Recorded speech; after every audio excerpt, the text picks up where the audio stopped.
नमस्कार मेरी दी, आप देख रहे हैं पब्लिक लाइव। इस वक्त हम सीधे आपको यूपी के अयोध्या इंटरनेशनल एयरपोर्ट लेकर चलते हैं, जहां से हमारे संवाददाता भानु प्रताप ने खास रिपोर्टिंग की और वहां की जो आम जनता है उनसे भी लोकसभा चुनाव को लेकर विशेष चर्चा की। देखिए वहां के स्थानीय लोगों ने लोकसभा चुनाव को लेकर क्या कुछ कहा।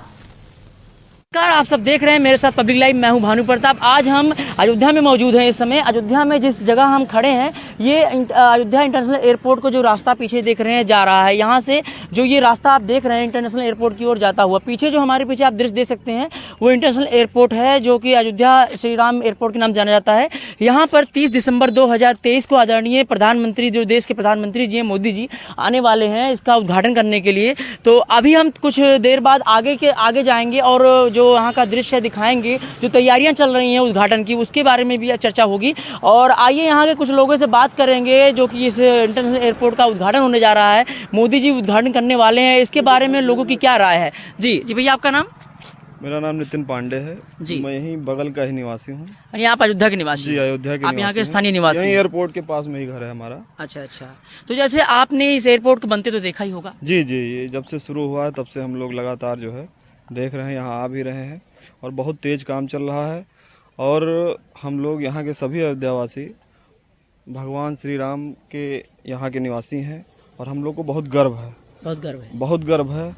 और सबसे ज़्यादा गर्व इस बात का है कि हिंदुस्तान का एक ऐसा प्रधानमंत्री जो सदियों बाद आया और पूरे विश्व में एक इतिहास लिखने का काम जो कर रहे हैं, हम सभी अयोध्यावासी उनको बहुत बहुत बधाई, शुभकामना देते हैं कि वो निरंतर ऐसे लगातार देश में विदेश में माँ भारती का नाम रोशन करते रहें। तो आपका इस जो एयरपोर्ट यहाँ बन रहा है और साथ में 22 जनवरी 2024 को देश के प्रधानमंत्री आदरणीय मोदी जी और प्राण प्रतिष्ठा कार्यक्रम रखा गया है, जो कि अयोध्या में जो राम मंदिर का जो कि प्राण प्रतिष्ठा कार्यक्रम, उसमें भी कई देश के वीवीआईपी लोग शामिल होने जा रहे हैं। तो इस लिहाज से आपका इसका श्रेय किसको देते हैं? मोदी जी, योगी जी किसको देते हैं? देखिए, इसका श्रेय जो जाता है वो भारत के यशस्वी प्रधानमंत्री जी को जाता है और मैं ये कहता हूँ कि भारत की समस्त सम्मानित जनता को भी जाता है। उनके एक एक वोट से भारत के यशस्वी प्रधानमंत्री जी मोदी जी प्रधानमंत्री बने हैं, तभी यह सब संभव हो पाया है। इसके पहले की जो सरकारें थीं, कांग्रेस की रही हो, समाजवादी पार्टी की रही हो, ये सरकारें कोई काम नहीं की हैं। जब इनको अवसर मिला, जनता ने इनको वोट दिया, इनको जिताया, इनको अपना सरमौर बनाया, लेकिन इन्होंने क्या किया? जनता के साथ विश्वासघात किया। इन्होंने अपना घर, अपना परिवार, ये सब देखा। लेकिन आपने कल्पना की थी यहाँ एयरपोर्ट बन जाएगा? देखिए, कल्पना जिस दिन 2014 में भारत के प्रधानमंत्री मोदी जी ने शपथ ली थी प्रधानमंत्री की, उसी दिन हम लोग को एहसास हो गया था कि अयोध्या विश्व पटल पर जरूर एक बार से पुनः 100% अयोध्या जो है दुनिया की सबसे बड़ी जो है नगरी बनेगी। और मुझे ऐसा लगता है कि अभी तो आने वाले समय में, अभी तो ये झांकी है जी। आदरणीय प्रधानमंत्री जी और योगी जी जो जैसे काम कर रहे हैं अयोध्या के लिए, अभी तो यह झांकी है। अयोध्या विश्व पटल पर दुनिया की नगरियों में शामिल होगी और हम लोग को बहुत गर्व है। और ऐसे हम लोग चाहते हैं कि हमारे देश के प्रधानमंत्री और हमारे देश उत्तर प्रदेश के मुख्यमंत्री लगातार ऐसे जनहित का काम करते रहें और उनकी आयु निरंतर बढ़ती रहे और वो हमेशा हम लोगों के बीच में बने रहें जब तक हम लोग इस धरती पर रहें। जैसा कि अभी 2024 में जो कि प्रधानमंत्री जो इलेक्शन होने वाला है 2024 का, इस पे आपको क्या लग रहा है कि अब की बार किसकी सरकार बनेगी? देखिए, इलेक्शन जो होने वाला है उसमें कोई है ही नहीं। सही बात तो ये है, जो अंतरात्मा से आवाज़ आती है उसमें कोई कहीं है ही नहीं। आप देखेंगे जब 2024 का रिजल्ट आएगा तो इसके पहले जो 2 इलेक्शन हुए हैं सारों का रिकॉर्ड टूट जाएगा। अभी आपने देखा 3 प्रदेशों में उत्तर प्रदेश और भारत की सभी सम्मानित जनता लगातार कमल के फूल पे बटन दबा रही है। और इतना अच्छा हम लोगों का नेतृत्व है, इतना अच्छा जो है यहाँ पे काम करने वाले लोग हैं, पार्टी में वरिष्ठ नेता हैं, सब सम्मानित लोग हैं, कोई करप्शन नहीं है, केवल देश के लिए जीना चाहते हैं। लेकिन बट जो विपक्षी पार्टियां वो कहती हैं, लगातार ईवीएम के ऊपर सवाल उठाते हैं कि अगर जहां वो हार जाते हैं तो कहते हैं कि यहाँ पे ईवीएम गड़बड़ है, तभी ईवीएम में बैलेट पेपर से चुनाव होना चाहिए, ऐसा कहती हैं। देखिए, उनके पास कोई मुद्दा नहीं है। आप चाहे समाजवादी पार्टी ले लीजिए, चाहे कांग्रेस ले लीजिए, कोई भी पार्टी है, उनके पास कोई मुद्दा ही नहीं बचा। देश के प्रधानमंत्री ने, उत्तर प्रदेश के मुख्यमंत्री ने और हमारे जो भाजपा के नेता लोग हैं, जो भी कार्यकर्ता मतलब पार्टी के वरिष्ठ कार्यकर्ता हैं, उनका ऐसा काम है, उनका ऐसा व्यवहार है, जनता के बीच में इतना लगाव है, कोई मुद्दा छोड़े ही नहीं। अब ये लोग कोई मुद्दा नहीं पा रहे हैं तो फर्जी अनाप शनाप की बयानबाजी।